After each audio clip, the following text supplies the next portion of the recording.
The Marines mocked her scars until the general saw them and froze. In the heart of the military barracks, where strength is measured in discipline and courage, a quiet story unfolded, one that shook even the most hardened soldiers. The Marines laughed, mocked, and dismissed her until the general walked in. What he saw would freeze the room and leave everyone speechless. Welcome back to United War. Today, we dive into a story of courage, scars, and respect earned the hard way. It was a hot morning at Camp Pendleton. The air was thick with tension, the kind that only military life brings. Recruits drilled, sweat dripping down their faces, and voices barking orders that echoed through the compound. Amidst this chaos, a young woman, Lieutenant Sarah Mitchell, stood out, but not in the way anyone expected. She was quiet, her posture straight, her eyes sharp, but her past carried a mark, a story etched into her very skin. Sarah had joined the Marines not just for duty, but to prove herself, to prove that no scar, no wound could define her limits. Yet despite her strength, whispers followed her. The other Marines noticed the scars on her arms, faded, jagged lines that told stories she rarely shared. And rather than respect, the reaction was cruel laughter. It started subtly, snide comments, glances, whispers in the mess hall. Then it escalated. Marines would mock her during drills, imitating her injuries, daring her to show weakness in front of them. Some thought it was harmless teasing, a way to toughen her up. Others joined in, letting the group mentality take over. But Sarah didn't retaliate. She didn't shout. She didn't cry. She remained silent, letting her eyes speak what words couldn't. The mocking wasn't just verbal. In one drill, a group of Marines deliberately left her last in a run, sneering as if her presence was a burden.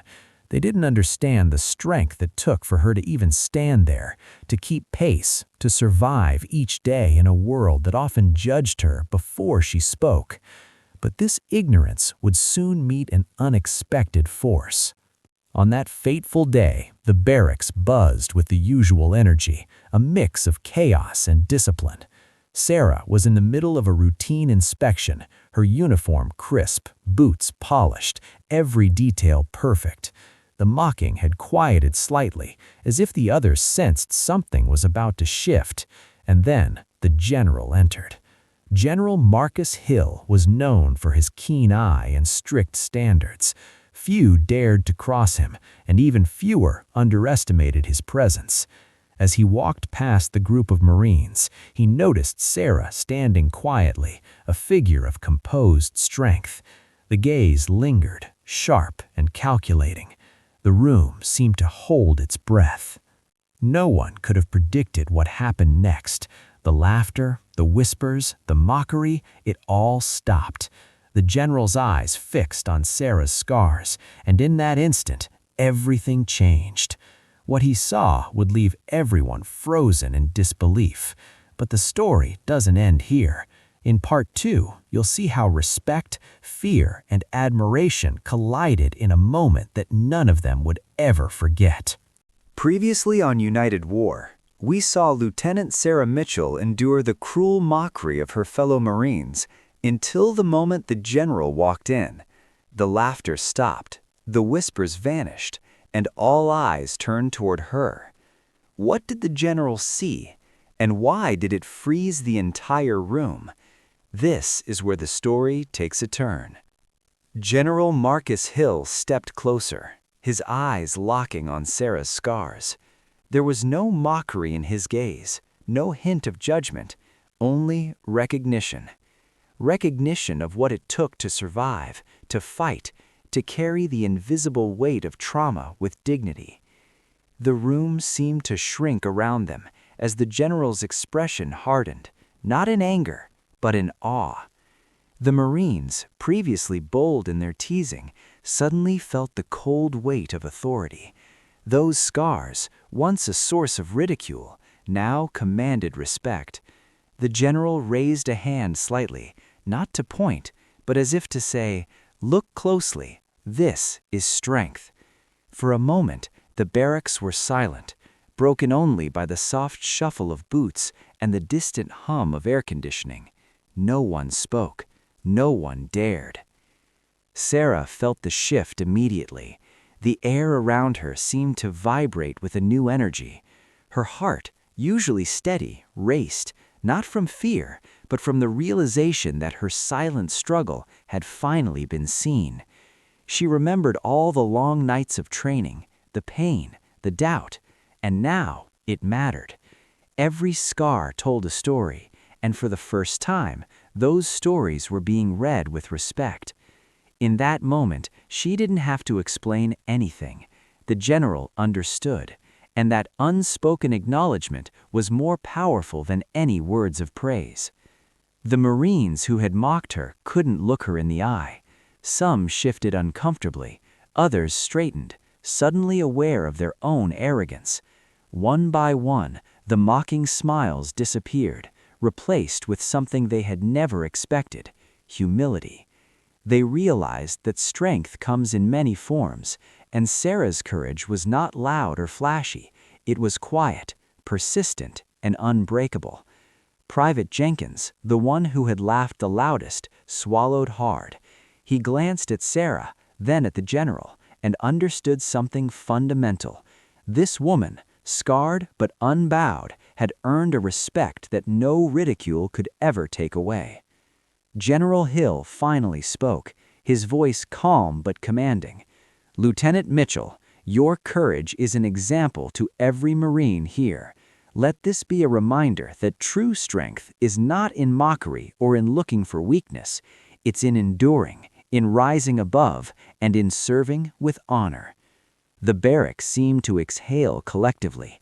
A lesson had been delivered, one that no one would forget. But for Sarah, this was only the beginning. The recognition from the general opened doors she hadn't even dared to knock on, doors into a future she was ready to claim. The Marines' laughter was gone, replaced by quiet reflection, and while respect had been earned in that instant, there were still battles ahead, challenges that would test Sarah in ways even the general could not foresee. In Part 3, you'll see how her journey takes a turn that none of the Marines could have anticipated, a moment that will change everything. Previously on United War, we witnessed the moment the general saw Sarah Mitchell's scars and froze. The mocking Marines fell silent, replaced by respect and awe. But this was only the beginning. Sarah's journey was far from over, and the challenges she faced were about to become even more intense, both from within herself and from those around her. As the day progressed, Sarah was called into a private meeting with General Marcus Hill. The other Marines watched from afar, curiosity and tension filling the air. What could he possibly want to say? For Sarah, it was a mix of anticipation and anxiety. She knew that in this room, truth and judgment weighed heavily. The general's office was austere, metal, wood, and silence. He motioned for her to sit and studied her carefully. "Lieutenant Mitchell," he began, "you've shown courage under scrutiny, and I respect that. But courage is only the beginning. Leadership is what will define you now." Sarah listened intently, her heart steady. The words were not praise, they were a challenge. Over the next few weeks, Sarah faced a series of rigorous assignments designed to test not only her physical endurance, but her decision-making, resilience, and ability to lead. Every drill, every mission, every command she gave was scrutinized. Some Marines still doubted her, but most watched with a newfound respect. One particular exercise stood out: a simulated rescue mission with high stakes. Sarah had to navigate a course filled with obstacles, coordinate with her squad, and make split-second decisions. Her scars, once mocked, now seemed to carry an invisible power, a reminder of what she had survived, and a silent testament to her ability to persevere. The mission was grueling. Sweat stung her eyes, muscles screamed, and her lungs burned, but she didn't falter. Every step, every command, every decision reflected years of training and inner strength, forcing even the skeptical Marines to acknowledge her capabilities. The transformation was subtle at first. Private Jenkins, who had once mocked her, began to follow her example. Corporal Rodriguez, who had whispered cruel jokes, now sought guidance. Even the Marines who had been silent during her humiliation began to approach her with quiet questions and genuine curiosity. Sarah didn't flaunt her accomplishments. She didn't boast about her scars or her past. Instead, she led by example, letting her actions speak louder than words. In doing so, she earned something far more valuable than simple acknowledgement. She gained the trust of her squad and the respect of everyone around her. But just as Sarah was establishing herself, a new challenge emerged. A high-ranking officer from outside the base arrived to evaluate the Marines' performance. Rumors swirled that only the strongest, most capable leaders would be recognized. Failure was not an option, and the stakes were higher than ever. The other Marines felt the pressure too. Some doubted Sarah again, whispering behind her back. Could she truly lead under this intense scrutiny? Could the woman once mocked for her scars survive this new level of expectation? The answer was about to be revealed in a test that would push Sarah to her limits. As the evaluation day approached, tension crackled in the air. Sarah's scars, once a symbol of her past pain, had become a quiet emblem of strength. But would they be enough to carry her through this ultimate challenge? In Part 4, you'll witness the final test, the moment of truth that would determine her place among the Marines and the legacy she would leave behind.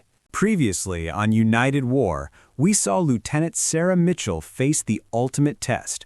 From being mocked for her scars to gaining the respect of her squad and the general, Sarah had proven her courage and leadership. But now, the moment of truth had arrived, a final evaluation that would determine her place among the Marines and solidify her legacy. The morning was tense. The air felt heavy with anticipation as the Marines prepared for the high-ranking officer's inspection. Every uniform was perfect, every drill rehearsed. Sarah stood at the front, her scars concealed beneath her sleeves, yet somehow they radiated a quiet strength that no one could ignore. As the officers walked past, observing, assessing, and taking notes, Sarah's mind focused on one thing: leading her team through every obstacle with precision and care. There was no room for doubt, no space for fear. The whispers and mockery of the past were gone, replaced with determination, resolution, and the knowledge that she had already proven herself. The final test. The evaluation began with a simulated combat scenario. Explosions rang in the distance, smoke filled the air, and chaos threatened to overwhelm even the most experienced Marines. But Sarah moved with calm precision, issuing orders, adjusting strategies, and keeping her squad safe. Every decision mattered, and every action was scrutinized. Her team followed her instinctively, responding to her commands without hesitation. Where others might panic, Sarah's quiet authority guided them. Every step she took reflected her journey, the scars she carried, the struggles she endured, and the resilience she had built. In that moment, she wasn't just leading, she was inspiring. When the simulation ended, the officers gathered to deliver their assessment. Sarah stood silently, waiting. The room was tense, the Marines watching, some holding their breath. Then the head officer spoke. "Lieutenant Mitchell, your leadership under pressure is exceptional. Your ability to guide, protect, and inspire your squad is beyond what we expected. You've set a new standard for excellence." The barracks erupted, not with laughter, but with applause. Marines who once mocked her now looked on with admiration. Her scars, once a source of ridicule, were now a testament to her courage. The general, standing nearby, nodded with a rare smile, silently acknowledging the journey she had undertaken. Sarah finally allowed herself a small smile. The years of struggle, the pain, the doubt, they had all led to this moment. She didn't need validation from anyone, yet receiving it from those who once doubted her made the victory even sweeter. She had transformed from a target of mockery into a symbol of resilience and strength. Private Jenkins approached her, extending a hand. He said, "I misjudged you. I see now what true strength really is." Sarah nodded, knowing that this moment was bigger than her. It was about changing perceptions, inspiring others, and showing that scars do not define weakness, they define survival. In the end, Lieutenant Sarah Mitchell's story is more than a tale of scars and mockery. It's a story of courage, perseverance, and the quiet power of resilience. The Marines learned a lesson they would never forget. Respect is earned not through appearances, but through unwavering strength and integrity. And for Sarah, the scars that once brought shame became a symbol of triumph, a reminder that true warriors carry their battles not on the battlefield alone, but in their hearts. Thank you for watching United War. Remember, true strength is often hidden, and respect is something only courage can earn.